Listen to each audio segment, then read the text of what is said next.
জানি কুমিরকে দিয়ে দিল এই ছেলে কোন জায়গায় কুমিরকে যে একটা কুকুর দিয়ে দিল খুলনা খুলনা খান জাহান আলীর মাজার শরীফ একজন কত বড় বিশ্ববিখ্যাত বলি ওনার দরবারের পাশে পুকুর ওখানে একটা বড় কুমির দেখলাম যে আসতেছে একটা কুকুর আহ অবলা প্রাণী আচ্ছা সেটা একটা পশু আমরা তখন পশুর চেয়েও নিকৃষ্ট হয়ে গেছি আমি একটা খুব কমন কথা বলেছি কয়েকবার পৃথিবীতে এত কোন কুকুরকে মারে নাই কোন বাঘ মারে নাই কোন সিংহ মারে নাই কোন সাপ মারে নাই কোন মানুষ ঠিক কিনা জোরে বলেন আমরা কি আশরাফুল মখলুকাত আপনি দেখবেন যে আমি অনেকবার দেখেছি রাস্তায় বহুবার আমরা তো সারা রাত রোডে থাকি সামনে একটা বিপদ আসতেছে ধরেন একটা গাছ ভেঙে পড়বে অথবা ভয়ঙ্কর কোনো কিছু সিচুয়েশন হবে একটা কুকুর এসে দেখবেন আপনার গাড়ির সামনে ঘেউ ঘেউ করতেছে সে আপনাকে বোঝাবে যে তুমি সামনে যাইও না কয়দিন আগে দেখলাম যে হঠাৎ একটা পাখি এসে একটা গাড়ির সামনে ধপ করে পড়ল এরপর দেখলাম যে গাড়ির ড্রাইভার খুব স্পিডে ছিল সে গাড়ি থামিয়ে দিয়েছে কতক্ষণ পর ড্রাইভার দেখে যে সামনে যদি আরেকটু যেত স্পিডে রোড শেষ হয়ে যেত সে বিশাল বড় খাদের মধ্যে পড়ে গেছিল আল্লাহ তাআলা সৃষ্টির প্রত্যেকটা প্রাণী যেগুলো মানুষের জনকল্যাণে কাজে আসে মানুষের ক্ষতি করে না কুকুর হচ্ছে ওয়াফাদার ঠিক কিনা জোরে বলেন যে এলাকায় কুকুর আছে সে এলাকায় চোর ডাকাত আসতে পারে না ঠিক মতো আপনি দেখবেন অনেক আমি ঢাকায় যে মসজিদে জুমার নামাজ পড়াই খিলগাঁও তাহেরিয়া কমপ্লেক্সে ওখানে 4-5টা কুকুর সারাক্ষণ বসে থাকে এরা দেখবেন যারা পরিচিত মানুষ যাদেরকে চিনে এদেরকে অ্যাক্সেস দেয় এক বিন্দু অপরিচিত কাউকে দেখলে সাথে সাথে সে সিরিয়াস হয়ে যায় সে বিশাল কয়েকজন দারোয়ানের কাজ কুকুরগুলো আঞ্জাম দিচ্ছে এই কুকুরের কথা কোরআন শরীফে আছে আসহাবে কাহাবের কুকুর হযরতে ওয়াইসুল করণীর সাথে কুকুরের কথা হয়েছে একবার খাবার কুড়াতে গিয়ে ওয়াইসুল করণী বলেছিলেন আমি যদি হাসরের মাঠে ঠিকভাবে পুলসিরাত পার হতে না পারি তুমি আমার চেয়ে উত্তম সুবহানাল্লাহ জোরে বলেন না আমরা মানুষরা কত পাষাণ কতটুকু নির্দয় হলে আমাদের কিছু মানুষ দেখলাম যে তার দাঁড়িয়ে দাঁড়িয়ে তাকাচ্ছে আর একটা কুমির এসে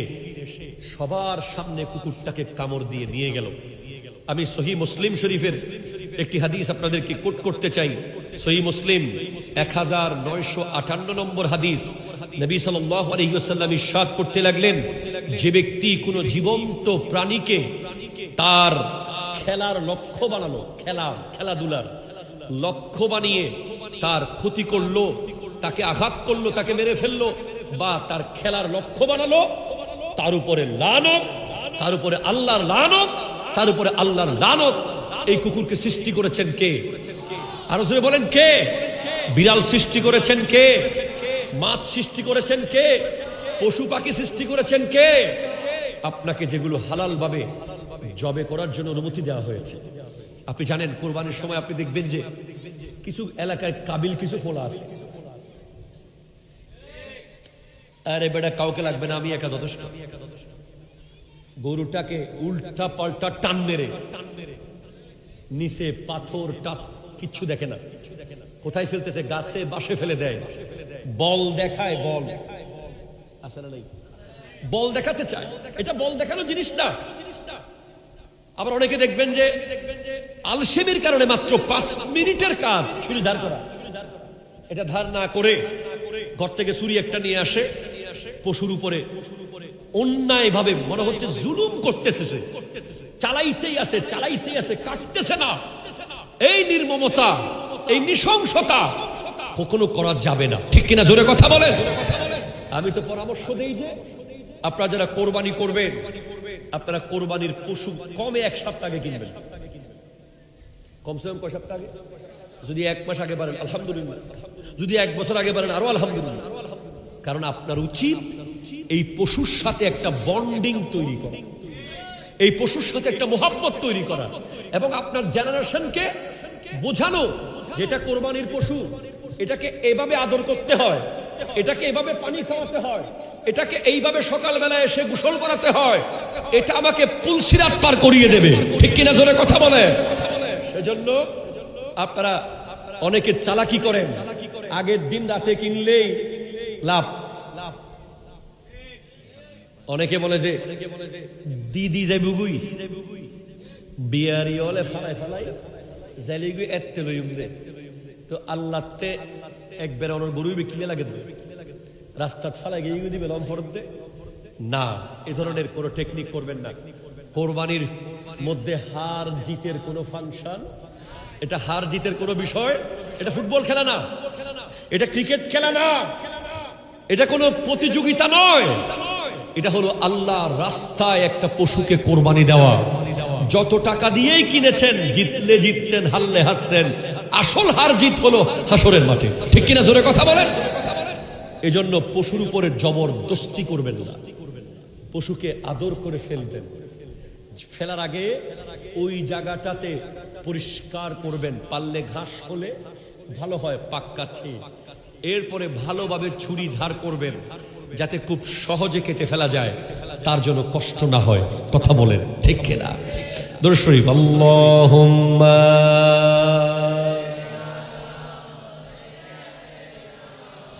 মাওলানা মুহাম্মদ ওয়া আলা সাইয়্যিদিনা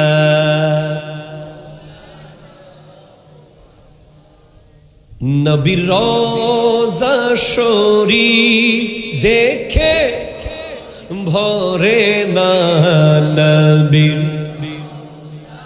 শরীফ দেখে মন ভরে না, দিদার দাও গো শাহে মদিনা, দিদার। এটা জোরে মহব্বত। নবীর শরীফ দেখে মন ভরে না, নবীর ইফ দেখে মন ভরে না, দিদার এ মদিনা। আরো শের মেহমান করেছে আল্লাহ, কত শান কত মান মোর কামলিওয়ালা। আরো শের মেহমান কত শান কত মান মোর কামলিওয়ালা। ও গো মদিনাওয়ালা করো করুণা, ও গো করো করুণা, দিদার দাও গো শাহে মদিনা। নবীর মন ভরে না, নবীর ভরে না, দিদার দাও গো শাহে মদিনা, দিদার দাও গো। একটু চিৎকার দিয়ে বলেন না সুবহানাল্লাহ। তাহলে কি বুঝলেন? হালাল ছাড়া কোনো উপায় আছে? আছে আছে। আমাদের দেশে দেখবেন অনেকে হারাম টাকা থেকে দান করে, আছে না নাই? মসজিদে দেয়, মাদ্রাসায় দেয়, বিভিন্ন দান সাদাকার ফান্ডে দেয়। ইনকামের পবিত্রতা নিশ্চিত নয়। ঠিক কিনা জোরে বলেন? আমার নবী স্পষ্ট বলছেন, قال رسول الله صلى الله عليه وسلم لا تقبل صلاة بغير طهور ولا صدقة من غلول পবিত্রতা ছাড়া নামাজ কবুল হবে? যেটা বলেন কবুল হবে, অপবিত্র অবস্থায় নামাজ হবে? হবে না। এরপরে হারাম ইনকাম থেকে দান করলে সেই দান কবুল হবে। হবে। আসেন, আপনি বলতে চাচ্ছেন মনে মনে, হুজুর আমি তো 500 টাকা কামাই মাসে, সপ্তাহে, ডেলি, আমার এত কম ইনকাম থেকে আমি কি দান করলে কিছু পেতে পারি? আপনি মুসনদে আহমদের মধ্যে একটা হাদিস পাবেন। আমার নবী স্পষ্ট বলে দিয়েছেন যে কোনো একজন ব্যক্তি যদি চড়ুই পাখির বাসা পরিমাণ মসজিদ বানায়, সুবহানাল্লাহ বলেন, চড়ুই পাখির বাসা, একটু দেখি তো আমরা চড়ুই পাখির বাসা কত বড় হয়। চড়ুই পাখির বাসা, এই যে চড়ুই পাখির বাসা এত বড়, ঠিক কিনা বলেন তো? এই সাইজের একটা চড়ুই পাখির বাসা, এখানে চড়ুই পাখি বসবে। এই সাইজের মসজিদে কি মিম্বর আছে? এখানে মিম্বর বসানো যাবে? ইমাম দাঁড়াইতে পারবে? মুসল্লি না। কিন্তু এই সাইজের কেউ যদি মসজিদ বানায়, তার জন্য জান্নাতে একটা কামরা বানাবে আল্লাহ। একটু জোরে বলেন ভাই সুবহানাল্লাহ। তার মানে আপনি হাদিস থেকে কি বুঝতে পারছেন? চড়ুই পাখির বাসার মধ্যে মসজিদ হয় না। মসজিদের ভিতরে আপনি হালাল ইনকাম থেকে যে 300 টাকা দিছেন, 500 টাকা দিছেন, আপনার টাকা দিয়ে এতটুকু সিমেন্ট কেনা হয়েছিল, এতটুকু। ওই সিমেন্ট দিয়ে মসজিদের কোন এক কোনায় আপনার টাকার ছোট্ট একটা জায়গা হয়েছে, ওই পরিমাণ জায়গাটা হালাল টাকা দিয়ে হয়েছে, এবং হালাল ইনকামের টাকা দিয়ে এত সাইজের মসজিদের অংশ আপনার টাকা দিয়ে হয়েছে বলে আপনি জান্নাতে একটা কামরা পাবেন। এই জন্য যারা গরিব হালাল ইনকাম করে, তাদের আফসোস করার কোনো কারণ নাই, তারা সুখী। সুবহানাল্লাহ। যাদের কাছে কোটি টাকা নাই, 1000 কোটি টাকা নাই, মনে রাখবেন হারামের টাকা দিয়ে দামি বাড়ি, ডুপ্লেক্স বাড়ি, এসি গাড়ি ঘোড়া থাকার পরেও ঘুম কিন্তু আসে না। প্রতিদিন নিত্য নতুন ঘুমের ওষুধ। কথা কন। আর রিক্সাওয়ালাকে দেখেন বটতলি মোড়ে, শেষ। আয় হায় হায়, কি শান্তি। মনে রাখবেন, একটা হলো সুখ আর একটা হলো শান্তি। গাড়ি সুখ, বাড়ি সুখ, অট্টালিকা, এসি, এয়ার কন্ডিশন সুখ, আর শোয়া মাত্র ঘুম চলে আসা শান্তি। এটা হালাল ছাড়া আর কিছুতে নাই। আপনি একজন সুদখোরকে জিজ্ঞেস করেন, সে যখন সুদের টাকা নেয় তার ভিতরে কেমন লাগে? একটা ছটপটানি আছে।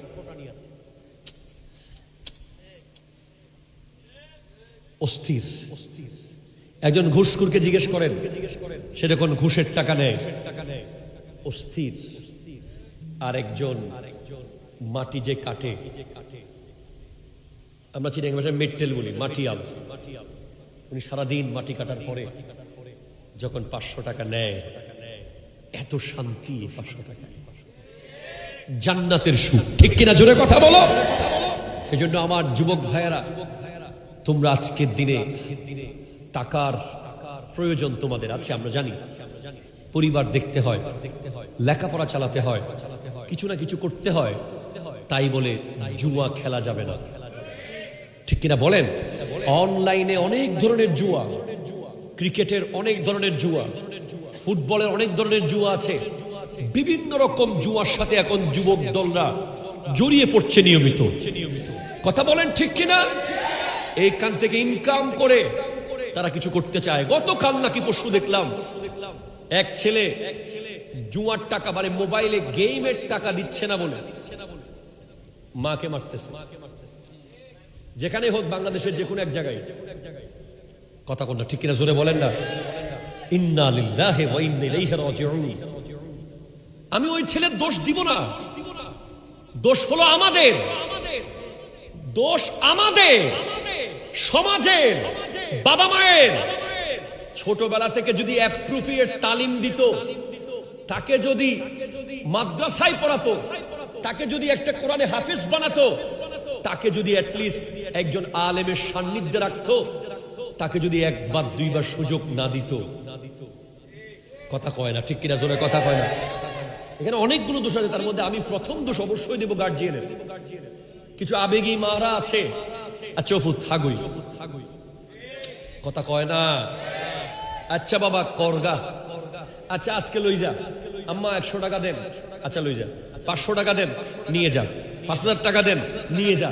এত আদর করলে সন্তান মানুষ করা যায় না। আপনাকে তাকে টাকা দেওয়ার সময় ভাবতে হবে সে ছাত্র, সে 30 টাকার যোগ্য, তাকে 300 টাকা দিলে বাকি 270 টাকা দিয়ে সে অন্য কাজ করবে, ঠিক কিনা জোরে কথা বলেন। এটা আমি নিজেই ছোটবেলায় যখন জামিয়াতে ভর্তি হই, ক্লাস 7-এ হোস্টেলে থাকতাম, আমার আব্বা আমাকে সপ্তাহে 100 টাকা দিত। সপ্তাহে 100 আমাকে বাড়িতে রাউজান গহিরা আপ ডাউন করতে 30 টাকা গাড়ি ভাড়া লাগছে। তাহলে আমার টাকা আর কত টাকা? 70। তাহলে 7 দিনে আমার 10 টাকা করে ডেলি খানা খরচ। অথচ অনেকবার আমার কাছে কষ্ট যাচ্ছে, কি আমার বাবা মা 200 টাকা দিতে পারে? বলেন না, তোমার এখন 100 টাকা খরচ করার বয়স। তোমাকে যদি আমি 200 টাকা দিই, আর 100 টাকা তোমাকে স্টেডিয়ামে নিয়ে যাবে, আর 100 টাকা তোমাকে অমুক জায়গায় নিতে পারে। তখন বুঝতে পেরেছি, সেদিন অনেক ভুল বুঝেছি, আজকে বুঝতেছি সেদিন আমাকে 500 টাকা দিলে হয়তো আমি জয়নুল আবেদিন কাদেরী হতাম না।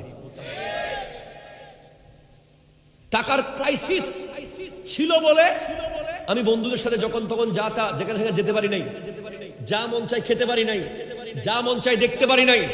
ছাত্র জীবনের টাকার ক্রাইসিস থাকা হলো উন্নতির একটা অন্যতম সিম্বল, ঠিক কিনা জোরে কথা বলেন।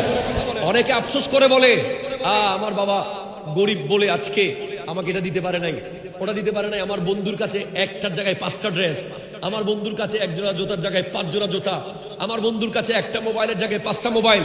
আর অনেক গরিবের ছেলেরা আফসোস করে বলে, কাশ আমার যদি হতো। না, যার কাছে স্টুডেন্ট লাইফে এক জোড়ার জায়গায় 5 জোড়া জুতা, এক কাপড়ের জায়গায় 5 কাপড়, একটা কলম লাগবে 5টা আছে, তার কাছে কোনো অভাব কখনো ফিল হচ্ছে না, তার বড় হওয়ার স্বপ্নও জাগবে না। আর যার কাছে অভাব আছে সে একদিন অনেক বড় হবে, ঠিক কিনা জোরে কথা বলেন। এজন্য আমি আপনাদেরকে বলবো, সন্তানকে রশি দিয়ে বেঁধে রাখতে হবে। রশি দিয়ে বেঁধে মানে কি রশি দিয়ে বেঁধে ফেলবেন না, নিজের শাসনের রশি। তাকে লিমিটের মধ্যে রাখতে হবে ছোটবেলা থেকে। তাকে আপনি ছাড় দিবেন, একবার দিয়েছেন। ওই যে আমাদের দেশে বিয়ে বাড়িতে হয়, আজকে ডিজে গুলো কেমনে হয়, আজকে বিয়ে বাড়িতে এই অপসংস্কৃতি করতে এসেছে। একদিন কোন এক মুরব্বী সুযোগ দিছিল, আচ্ছা আজি একদিন গরব্বী ও বলে স্যার এই আজি একদিন গরব্বী হয়ে অনেক গাছ রুকি দিয়ে এই গাছি বাজে বট গাছ গিয়ে, কথা জোরে বলেন না, ঠিক কিনা। সেজন্য খুব কষ্ট পেয়েছি, আমরা এত বক্তব্য দিয়েছি, মা বাবার ব্যাপারে আমার এত বক্তব্য আছে, অথচ সেই ছেলে যখন মাকে থাপ্পড় মারতেছে, কলিজা ফেটে গেছে। আল্লাহ যদি আমার ছেলে হতো আমি তাকে জবে করে ফেলতাম সেখানে। যেই ছেলে মায়ের গায়ে হাত তুলে, যেই ছেলে বাবার গায়ে হাত তুলতে পারে, তার আবার ঈমান কি, তার জীবন কি, সে তো জাহান্নামের কীট হয়ে গেছে, ঠিক কিনা জোরে কথা বলেন। তার কিসের নামাজ, কিসের জীবন, সে একটা কুকুরের চেয়েও খারাপ, সে একটা শূকরের চেয়েও খারাপ, সে পশু হয়ে গেছে। তাকে বুঝাতে হবে, তাকে পারফেক্ট ট্রিটমেন্ট করতে হবে। তাকে জেলখানায় বেঁধে রাখলে ঠিক করা যাবে না, তাকে একজন ভালো বন্ধুর সংস্পর্শে আনতে হবে, ভালো গার্জিয়ানের সংস্পর্শে আনতে হবে, তাকে নিয়ে পার্সোনালি বসতে হবে, আলেম ওলামাদেরকে সাথে নিয়ে তাকে বুঝাতে হবে, তাকে বুঝাতে হবে, 1 দিন 2 দিন বুঝাতে হবে। এরপরে সেকেন্ড যেটা হয়, এই যে যুবকরা মাদক আসক্ত কেন হয়, গেম আসক্ত কেন হয়, তার জন্য অনেকটা বিশাল বড় দায় নিতে হবে বন্ধুদেরকে। কথা কয় না, ঠিক কিনা জোরে বলেন। বন্ধু আপনাকে চাইলে অলি বানাতে পারে, বন্ধু আবার আপনাকে চাইলে জুয়ানি বানিয়ে দিতে পারে। বন্ধুত্ব করার সময় কাকে আপনি বন্ধু বানাচ্ছেন, কে আপনার বন্ধু হচ্ছে, সে কি নামাজ পড়ে কিনা, সে রোজা রাখে কিনা, সে আল্লাহর ওলির দামান ধরে কিনা, সে নবীজিকে মোহাব্বত করে কিনা, তার মধ্যে তাকওয়া আছে কিনা, এটা দেখা অত্যন্ত জরুরি। আপনার ছেলে আপনার মেয়ে কার সাথে চলে, কার সাথে যায়, কার সাথে খায়, কোথায় বসে, কোথায় যায়। নারায়ে তাকবীর, নারায়ে রিসালাত, আমি দেখছি নারায়ে গাউসিয়া, শাহিন শাহে মদিনা, প্রধান অতিথির আগমন। আল্লাহ কবুল করুক।